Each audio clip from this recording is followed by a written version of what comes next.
তুই জানিস না পিকু, তুই জানিস না আমার, তুই বুঝতে পারছিস না পিকু, পিকু আমি আর পারছি না। রোশনি, রোশনি পাগলামো করিস না রোশনি, তুই এরকম করিস না। তুই একবার আমায় বল কি হয়েছে। আমি বলবো না তোকে, আমি বলবো না তোকে, আমাকে তুই ছাড় এখন, আমি তোকে বলতে পারবো না পিকু, আমাকে ছাড়, পিকু আমাকে ছাড়।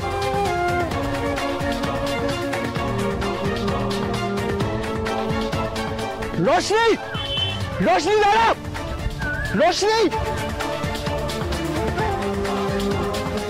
রোশনি, রোশনি। এইটুকু আমরা ফুটেজে দেখেছি, কি কথা বলেছো সেটা এখন জানলাম, কিন্তু এরপর কি, এরপরটা তুমি বলো। তারপরে রোশনি যেদিকে যাচ্ছিল আমিও সেদিকেই এগিয়ে গেলাম।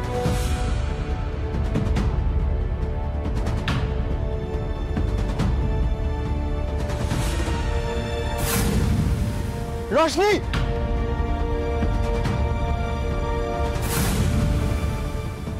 রোশনিকে এরকম অস্থির আমি কোনোদিন দেখিনি, এরকম ভাবে কাঁদতেও দেখিনি।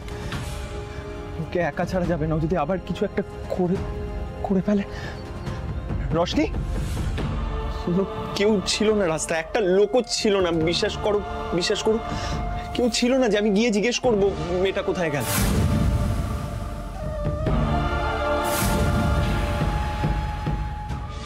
ব্রিজের তলায় যে রাস্তাটা আছে আমি ওখানে গিয়েও খুঁজলাম, কিন্তু ওখানে কেউ ছিল না।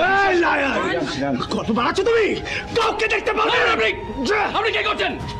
আপনার এসে স্টেপ নিতে বাধ্য হবো